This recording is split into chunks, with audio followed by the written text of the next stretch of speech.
red brick with painted grey sandstone, ashlar dressings, plain tile roof, 1 storey and attic, plinth with moulded stone top, chamfered stone quoins, wooden modillion eaves cornice, and parapeted gable ends with shaped stone kneelers and stone coping.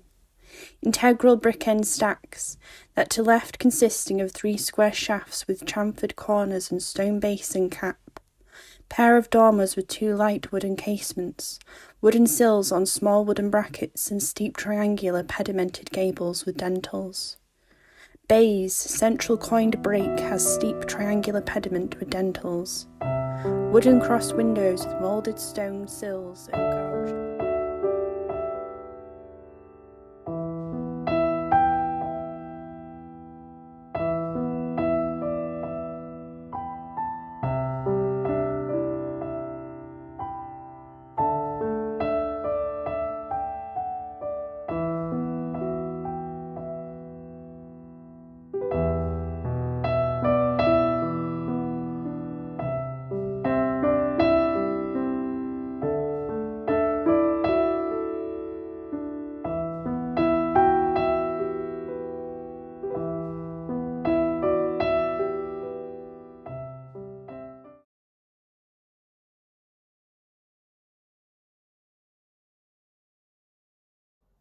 Hi, this is Ellie here, aka Miss Crumpet. So some of you may have noticed I did a wee clip of the book I was reading, Miss Crumpet's Circulating Library Book of the Month, which is Harriet Martineau's Dear Book. I picked it up because I love the Virago covers. I think the first one I ever got was A World My Wilderness, which was a beautiful William Orpen cover. This one is Portrait of Rhoda and Sophie Baird by William Gush, but it's this beautiful cover, but I know they're getting increasingly harder to get hold of. So I was at a flea market and a lady had a load of them that she was getting rid of, so I was like, I'll treat myself to one. So I'd never heard of this book. I had heard of Harriet Martineau, if that's how you pronounce it. So the novel is like quite a simple novel in a way, in that it's about 2 sisters who are recently orphaned. So they go from Birmingham to the countryside. It doesn't state explicitly where it's set, but they are staying with relatives, the Greys, just in the interim till their affairs are sorted out and all the finances. Whilst they're there, very beautiful girls are causing a bit of a stir in the local village because it's eligible bachelors, which may sound like a lot of novels, but actually there's a little bit more complexity to it. So what I really like in this book was that it wasn't just from one perspective. A lot of characters, female character-led books, you think like Mansfield Park, Jane Eyre, it's from a solo perspective, but this actually delves into the mindset of 3 different women. So it features as well, it features the governess, Miss Young, and we get to see things from her perspective and angle. What I liked is that there's no class consciousness in this novel. I really liked that. And then obviously you feature the very beautiful Hester, who struggles with her personality. She's very jealous. And then you get to see the mindset of the very innocent, very altruistic Margaret. And then also the mindset of the 2 men who evolved as the love interests of the girls. And their kind of conflict and the different social patterns that courtship took back then. So far I'm like page 164. I will admit sometimes it gets a little bit too over detailed, and sometimes they're using 100 words when they could use 10. Well, Harriet Martineau is, which obviously is reflective of the time it was written. Sadly, I think she only ever wrote 1 novel, but it's very beautifully analysed of the emotions of the women. So 165, it is 500 pages long, and as you can see, it's like tiny print. So I'm kind of picking it up on and off and trying to read just a chapter a day.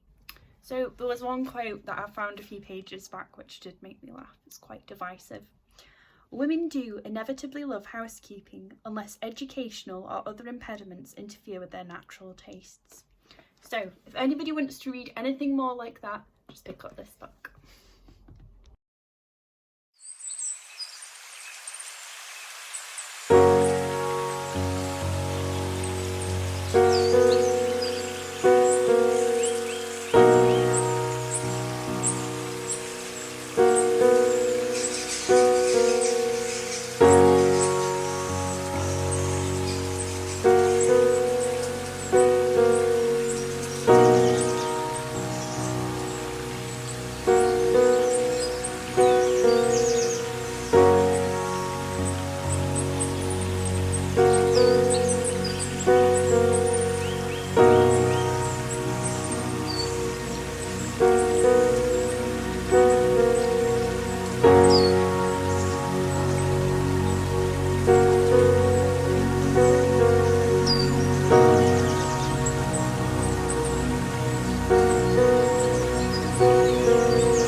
Rabbit's rare cousin, hare, passes through the gates of longing to the idle width of gently blown stairs.